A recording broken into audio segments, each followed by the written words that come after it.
മുട്ട ഇഷ്ടമാണോ? എങ്കിൽ ഉറപ്പായിട്ടും ട്രൈ ചെയ്ത് നോക്കേണ്ട ഒരു ഐറ്റം തന്നെയാണ് ഈ മുട്ട ചമ്മന്തി. മുട്ട പുഴുങ്ങിയതും പൊരിച്ചതും ഒക്കെ കഴിച്ച് നമ്മൾ മടുത്തില്ലേ?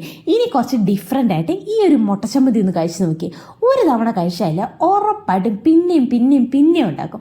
അത്രയ്ക്ക് സൂപ്പർ ടേസ്റ്റാണ്. ചൂട് ചോറിൻ്റെ കൂടെയല്ലേ ഈ ഒരു ഐറ്റം മാത്രം മതി. ഇത് ഉണ്ടാക്കാനാണെങ്കിലോ ഒരു 2 മിനിറ്റേ ആവശ്യമുള്ളൂ. എങ്ങനെയാണ് ഉണ്ടാക്കുന്നതെന്നൊക്കെ കാണിച്ചു തരട്ടെ. അപ്പം ഇതിൽ ചേർക്കുന്ന ഐറ്റംസിലൊന്നും പ്രത്യേകിച്ച് അങ്ങനെ അളവുകളൊന്നുമില്ല. നിങ്ങളുടെ അളവിനനുസരിച്ച് ചേർത്താൽ മതി. ഏതൊക്കെ ഇൻഗ്രീഡിയൻസ് ആണ് ഞാൻ പറഞ്ഞുതരാം. അപ്പോൾ 2 മുട്ട പുഴുങ്ങി ഞാനത് പൊളിച്ചെടുത്തിട്ടുണ്ട് കേട്ടോ. എന്നിട്ട് ഇതേപോലെ ഒരു ഗ്രേറ്ററിൽ ഞാനതിങ്ങനെ ഗ്രേറ്റ് ചെയ്തെടുക്കുകയാണ്. ഇത് മിക്സിയിലൊന്നും എടുത്തിട്ട് അടിക്കരുതേ, അപ്പോൾ ഇത് ഭയങ്കരമായിട്ട് അരഞ്ഞു പോവില്ല. അതിൻ്റെ ആവശ്യമില്ല, ഇങ്ങനെ ഗ്രേറ്റ് ചെയ്തെടുത്താൽ മതി. ഇനി ഇതിലേക്ക് മുളക് പൊടിയാണ് ചേർക്കുന്നത്. നമ്മുടെ എരിവിന് ആവശ്യത്തിനുള്ള മുളക് പൊടി ഇതിലേക്ക് ചേർത്ത് കൊടുക്കാം. ഇനി ഇതിലേക്ക് ഞാൻ ചേർക്കുന്നത് സവോളയാണ്. സവോള ചെറുതായിട്ട് കൊത്തി അരിഞ്ഞത് ഇതിലേക്ക് ചേർത്ത് കൊടുക്കാം. നിങ്ങൾക്ക് ഇതിലേക്ക് വേണമെങ്കിൽ ചെറിയുള്ളി വേണമെങ്കിൽ ചേർക്കാവേ. പിന്നെ കരിവേപ്പില ചേർക്കുന്നുണ്ട്. പിന്നെ ഇതിലേക്ക് ആവശ്യത്തിനുള്ള ഉപ്പ് ചേർക്കുന്നുണ്ട്. പിന്നെ എനിക്ക് ഈ ഫ്ലേവർ ഇഷ്ടമായതുകൊണ്ട് മാത്രം ഞാൻ ഇതിലേക്ക് കുറച്ച് ഗരം മസാല ചേർക്കുന്നുണ്ട്. പിന്നെ ചൂടായ എണ്ണയിലേക്ക് കടുകിട്ട് പൊട്ടിച്ചിട്ട് അതും ഇതിലേക്ക് ചേർത്ത് കൊടുക്കുക.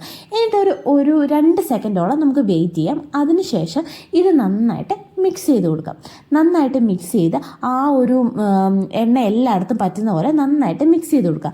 ഈ മിക്സ് ചെയ്യുന്നതിൻ്റെ ഇടയിലേക്ക് നമുക്ക് ഒരു പിഞ്ച് കായപ്പൊടി ഇതിലേക്ക് ചേർത്ത് കൊടുക്കാവേ. എന്നിട്ട് അതും ചേർത്തിട്ട് നന്നായിട്ട് മിക്സ് ചെയ്തെടുക്കുക. മിക്സ് ചെയ്ത ശേഷം നമുക്ക് ചൂട് ചോറിൻ്റെ കൂടെ ഇത് സെർവ് ചെയ്യാം. ചോറുണ്ണാൻ എടുക്കുന്നതിന് ജസ്റ്റ് 1 മിനിറ്റ് മുമ്പ് ഈ ഒരു ചമ്മന്തി ഉണ്ടാക്കിയാൽ മതി കേട്ടോ. അത്രയ്ക്ക് പെട്ടെന്ന് ഉണ്ടാക്കുകയും ചെയ്യാം. ടേസ്റ്റ് എന്ന് പറഞ്ഞാൽ ഭയങ്കര ടേസ്റ്റാണ്. ആ ചോറിൻ്റെ കൂടെ ആ മുട്ടയുടെ ടേസ്റ്റും പിന്നെ അത് മാത്രമല്ല ആ ഉള്ളിയുടെ ആ ക്രഞ്ചിനെസ്സും കൂടെ വരുമ്പോഴേക്കില്ലേ ഒരു രക്ഷയില്ലാത്ത ടേസ്റ്റാണ്. ഒരു തവണ ഒന്ന് ട്രൈ ചെയ്ത് നോക്കിയിട്ട് അഭിപ്രായം പറയണേ. ബൈ.